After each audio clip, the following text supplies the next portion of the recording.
Akkam jirtan kabajamtootaaf jaalatamtoota keenya bakkuma jirtanitti kabajaaf jaalalli isin haa dhaqqabu jecha. Egaa har'a barumsa tokko qabannee isiniif dhufnee jira jechuudha. Egaa barumsa kanarraas waan hedduu akka baratan abdii guutuun qaba. Hamma dhumatti yoo nu hordoftan barumsa guddaa irraa argachuu dandeessanii. Egaa barumsi keenya kanarraatis wantoota lama qabannee dhufnee jira jechuudha. Innis killeedhaa fi buna jechuudha qabannee dhufnee jira. Kanaafuu bunaa fi killee kanarraa waan hedduu wanta raasuufnutu jira, waan hedduus akka irraa baratan asumaan kabajaadhaan akka nu hordoftan isin beeksisa. Egaa akkuma beekamu bunaa fi killee qabadheetiin jira. Akkuma agartan killeen isii tana jechuudha qabadheen jira. Akkasumas bunni akkuma agartan ni agartan jedhee yaada. Buna jechuu isaan kana lameen irratti kan waliin barannu ta'a. Kanaafuu bunni kuni maal akka ta'uu fi killeen tuni maal akka taate kanaafuu amaloota isaan agarsiisanidha. Amaloota akkam akka qabanidha. Ilmi namaatu amaloota akkanaa yoo qabaate maal rakkoo qaba akkasumas cimuu danda'a kan jedhudha. Kanaafuu mee liidar hirphaan itti nu dabalu. Akkam turtan akkam sa'aatii kana geessan kabajamtootaa fi dhaggeeffattoota keenya guyyaa har'aa viidiyoo addaa waliin qabannee dhufnee jirra. Egaa akkuma beekamu nama cimaa wajjiniin jechuudha. Egaa guyyaan har'aa baay'ee namatti tola. Akkuma beekamu egaa inni akkuma nu agarsiisetti guyyaa har'aa immoo barumsa addaa waan sin dhala namaatiif waan hedduu kan irraa argattan yookaan immoo sin fayyada jennee ofii keenyaaf kan irraa arganne isiniif qabannee dhufne. Inni kun egaa akkuma beekamu killee qabannee isinii dhufnee jirra. Akkuma immoo beekamu buna qabannee isinii dhufnee jirra jechuudha. Kanaaf bunaa fi killeen maaliin chaalenjiin isaan keessa dabarsan maaliin dhalli namaa akkuma beekamu chaalenjii akkasii keessa yoo dabarse maal jedhamee yookaan immoo bakka kam ga'a? Chaalenjiin ni jira. Akkuma isaan chaalenjii kana keessa dabarsanii bakka sana ga'an yookaan immoo bakka wayii sana ga'an dhalli namaa osoo dabarse bakka sana kana caala immoo jijjiirama gaarii inni fida jennee abdii qabna. Kanaaf walumaan barumsa sanatti ni dabarraa jechuudha. Barumsa sanarraas immoo isinis waan hedduu akka qooddatan abdii qaba. Galatooma. Galatoomaan gara barumsatti deemna. Nu faana turaadha. Akkuma beekamu kun killeen kun killee jirtuudha. Akkuma dhalatteen jechuudha. Waa takka hin taane jechuudha. Amma fuunii keessa sinseennaan maankaa kanaan yoo kan dhoofnu taate maali ni cabxii jechuudha.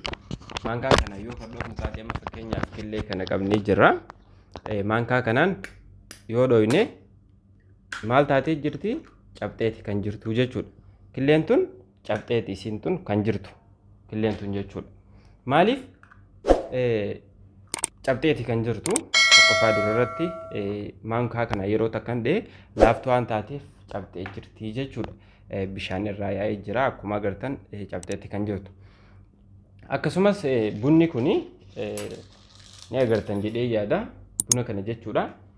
Bishaan kana fuunee bishaan ni agartanii yoo kan itti naqnu taate walitti illee yoo kan garagalchinu taate jijjiirama hin finne. Jijjiirama fidee hin jiru. Akkuma agartan kana jijjiirama tokko hin finne. Amma gaa isaan kana lameen killee kanas daqiiqaa 10 ibiddarra tursiisnee akkasumas buna kana ahoynee tumnee finna. Amma daqiiqaa 15 killeenis jirti. Bunninis haa kaamu. Kanaafuu erga kana booda maal akka ta'an waliin kan laalluudha. Akkuma beekamu bunni bifa kana ta'a jechuudha. Tumamee akaamee bifa kana kan ta'udha. Bifa kana ta'a. Akkasumas killeen daqiiqaa 15 booda tana fakkaatti bilchaattee jirti jechuudha. Amma gaa buna kana fuunee bunni bilchaatee tumamee jira jennee jirra. Bunni kun tumameeti kan jiru. Amma gaa buna kana ni fuuna. Bunni waan tumamee jiruuf bishaanitti naqna. ni agartanii bishaanitti naqna. Amma maal ta'ee jira? Buna ta'ee jira. Reefu bishaan ture amma buna itti daballee bunni kun bishaan kana dhuunfatee jira jechuudha. Kana booda buna jedhee yaamamu malee bishaan jedhee waamamu. Bishaan jedhee waamamu jechuudha. Amma gaa killeen kunis bilchaattee jirti daqiiqaa 10 ibiddarra turtee jirti. Amma cabsuu hin dandeenyu. Maali? Jabaatteeti kan jirtu. Akkuma agartan jabaatteeti hin cabdu. Akka taree fuutii miti. Akka taree tuffuutii miti. Amma gaa bunni kun sababni itti buna jedhamee waamameef bunni kun ibiddarratti akaa'amee mooyyeedhatti tumamee yookaan maashinaan daakamee dhufe. Gaafa dhufu kana bishaan jijjiiree jira. Yeroo jalqabaa osoo hin tumamin, osoo bishaanitti osoo hin akaa'amin, osoo maashinaan hin daakamin bishaan kana jijjiiruu hin dandeenye. Bishaan kana kalara isaa garagalchuu hin dandeenye. Qilleenis osoo hin bilchaatiin maankaa yeroo takkaan hogguun dhawu cabxeeti kan jirtu. Kanaafuu kanarraa inni bal'inaan kan ibsu ta'a jechuudha.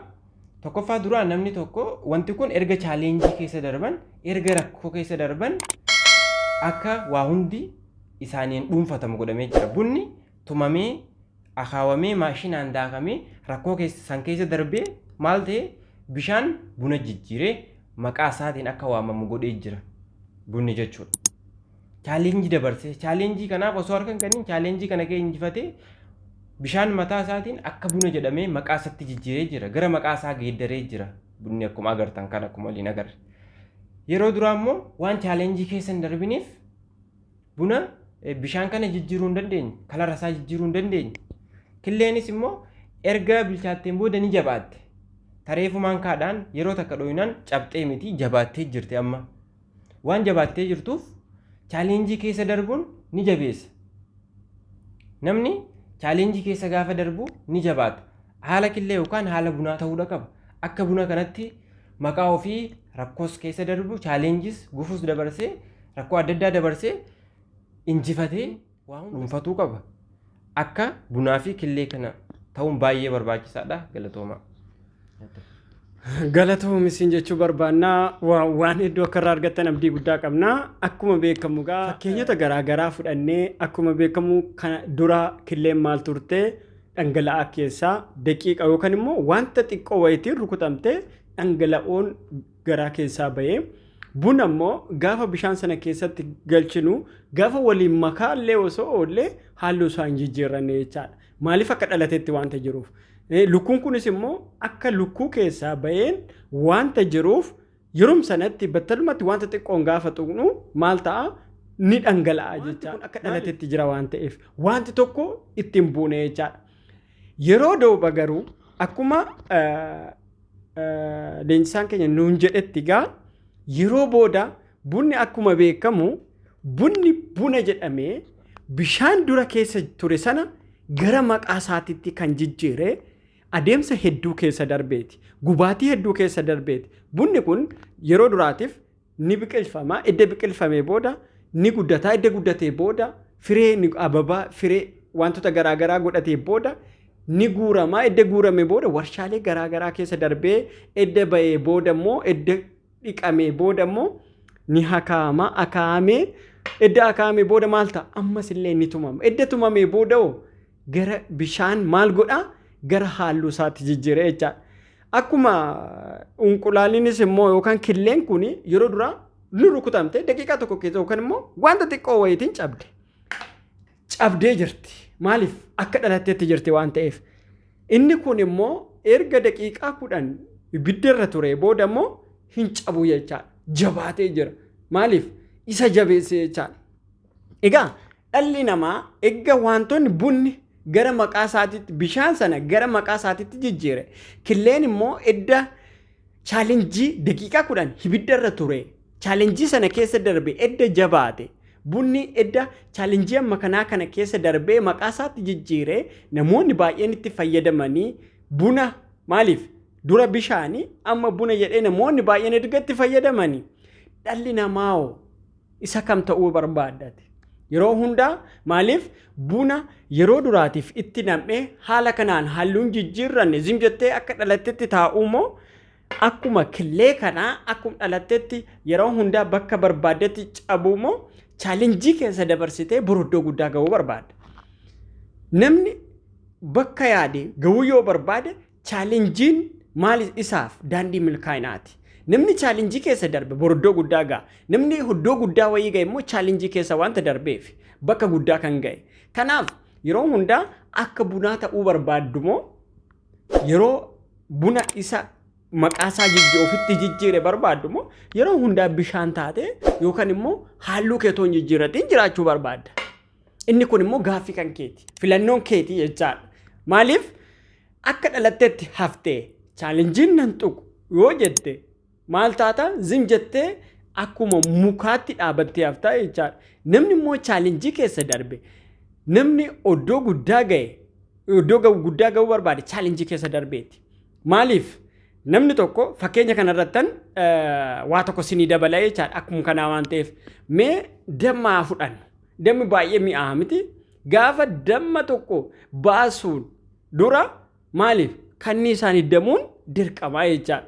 Maaliif kanniisni nan tuqu yoo jette bakkee sana teessaa damma sana nyaachuu hin dandeessu. Garuu immoo damma nyaachuu ni barbaadda. Damma baasuudhaaf immoo kanniisni si hiddite jechaadha. Kanaaf maal gochuu kanniisaan hiddamuutu sirra jiraata jechaadha. Kanaaf immoo maaliif kunis chaalenjiidha. Chaalenjii yoo dammi mi'aa baay'ee namatti tola. Dhagna kee hiddamtee kanniisni si hiddeessi nyaatee isaa booda damma mi'aa sana nyaatta jechaadha. Inni kun maaliin chaalenjiin isaa isa tokko jechaadha. Kanaaf immoo dhala namaa ta'ee akka buna dhumarratti maal godhee akka maqaasaa ofitti jijjiire chaalenjii atis immoo chaalenjiin har'a si qunnamu siif daandii milkaa'inaati. Boroddoo guddaa si geessa jijjiirama gaarii bira si fiduu si danda'a jechaadha. Sababiin isaa maaliif? Chaalenjii keessa wanta dabarsitee ta'u waan sodaattu boroddoo guddaa ni geessa. Akka iddoo guddaa geessisu immoo ni beeku.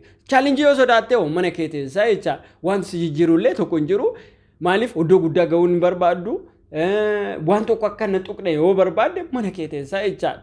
Si gala miti. Kanaaf egaa namoonni baay'een isa kana keessaa isa kam ta'uu barbaadu. Filannoon keetu iddoo guddaa ga'uu yoo barbaadde chaalenjii keessa darbi. Chaalenjii keessa yoo dabarsite iddoo guddaa geessa. Jijjiirama gaarii fidda. Akkuma namoota guddatanii iddoo guddaa ga'anii atis immoo iddoo guddaa geessa. Sababiin isaa akka buna gaafa duraa ta'uu osoo hin ta'in akka isa dhumaarratti chaalenjii keessa darbitee maqaa keetti jijjiiruutu sirra jiraata jechuudha. Maaliif killeenis egaa laaftuu hin ta'in akka killee gaafa duraa osoo hin ta'in chaalenjii keessa isa darbe daqiiqaa 10 ibidda irra ture booda chaalenjii sana keessa erga darbee boodadha kan jabaate namni akka cabsuu hin dandeenye jechaadha. Maaliif otoo akka haaraatti namoonni baay'ee nama fakkeenyaaf namoonni tokko dhuguu danda'u yeroo sanatti filatamaa miti jechaadha baay'inaan. Garuu edda affeelamee chaalenjii keessa darbee namoonni baay'een ni barbaadu. Bunas illee akkasuma jechaadha. Kanaaf illee suusii garaagaraatiif buna namoonni baay'een itti fayyadamu. Maaliif? Akka isaan haaromsu sammuu isaanii wanta haaromsuuf jechaadha. Inni maaliin edda maqaasaa jijjiiree booda malee sammuu kee si haaromsaa otoo maqaasaa hin jijjiirin otoo hin danfiin otoo chaalenjii keessa hin darbin otoo akkatti ilaalte sammuu kee haaromsuu hin danda'u. Edda chaalenjii keessa darbee garuu sammuu kee haaromsuu danda'a. Kanaaf sinis immoo yeroo hundaa chaalenjii hin sodaatina. Chaalenjii booda jijjiiramatu jira. Chaalenjii booda guddinatu jira. Chaalenjii booda bakka guddaa ga'uutu jiran siniin jedha. Hundi keessanis immoo waan hedduu fakkeenya kanarraa waan hedduu inni barattu abdii guddaa qaba. Kanaaf wanta achirratti immoo fakkeenyaaf gara fuulduraattis immoo nu hojjedhaa jettan koomentii irratti barreessuu ni dandeessu. Nuuf koomentiin maal inni gara fuulduraatti fakkeenyaaf nuti iddoo sirreessine iddoo kanatti sirreessaa. Koomentiin gara fuulduraattis immoo wanta akkasii nuuf hojjedhaa jijjiiramaaf guddinaaf gara fuulduraatti kan sin barbaachisu koomentii irratti barreeffachuu ni dandeessu. Isaa booda immoo koomentii keessan ilaallee viidiyoo irra deebinee kan biraallee sinii hojjechuu ni dandeenya. Guyyaa guyyaan viidiyoon keenya sin bira ga'a jechaadha. Kanaaf hundi keessanis immoo maal gochuutu sinirra jiraata? Koomentii dhaggeeffachuu otoo hin ta'in dhaggeeffattanii wanta sin fayyade yoo fudhattan siniif boru iddoo guddaa ga'uu dandeessu. Garuu immoo koomentis immoo barreessuu hin dagatiina. Kanaaf siniif hojjechuudhaaf nuti qophii taanee argamnee jirra. Galatooma anis immoo sirra sinii buusee viidiyoo kana immoo hundi keessan sheerii gootanii maaliif nu jajjabeessus subscribe gochus hin dagatinaa siniin jechuu barbaanna. Maaliif nuti gara fuulduraatti laayikii gaafa gootan gara fuulduraatti maaliif viidiyoo biraa hojjechuudhaaf kaka'umsa nuuf ta'a jechaadha. Kanaaf immoo laayikiin kaka'umsa nu ta'a, sabiskiraayibii gootanii, sheerii gootanii namoonni baay'eenis immoo akka irraa fayyadaman gochuu sinirra jiraata. Galatooma. Galatoomii ibsa baay'ee nuuf laattee jirta. Ibsa bal'aadha kan nuuf laatte. Egaa akkuma beekamu barumsa kanarraa waan hedduu akka barattanis abdii guutuun qaba. Kanaafuu ilmi namaa maal ta'utu sirra jiraata? Wanta hojjetu irratti qulqullinaan hojjechuu qaba. Eenyumaal hojii keessumattuu mana qulqulleessus yoo ta'e mana qulqulleessuu sanirratti namni biraa akka isa caalaa hin qulqulleessinetti qulqulleessuu qaba. Wanta hojjetu irratti sirriitti hojjechuutu isinirra jiraata. Keessattuu wanta hojjennu irratti sirriitti xiyyeeffannoo itti kennine hojjechuu qabna. Akkasumas wanta hojjennu akka maqaa keenyaa dhuunfatamu godhuu qabna. Akkuma bunaa kana, akkuma bunaaf killee kana akka waa hundi maqaa keenyaan dhuunfatamu wanti jalqabne takka maqaa keenyaan akka waamamu naaf isin kan goosisu malee nama biraatii miti. Namni biraa ka eeggannus hin jiru. Dhaloonni amma anaafisi kan addunyaan qabdu kan biraatii miti. Kan darbe darbee jira. Amma immoo sa'aatii kanatti anaafi ati maal hojjechaa jira? Kanaafuu maal godhuu qabna? Waan hundi akka maqaa keenyaan waamamu wanta hojjenne irratti akka namuu nu beeku godhuu qabna. Egaa wanti kanarraa waa hedduu barattan jedhee yaada barumsa kanarraa. Akkasumas gaaf biraa hanga barumsa biraatiin walitti deebinu turtii gaarii isiniif hawwa. Galatoomaa. Horaa bulaa.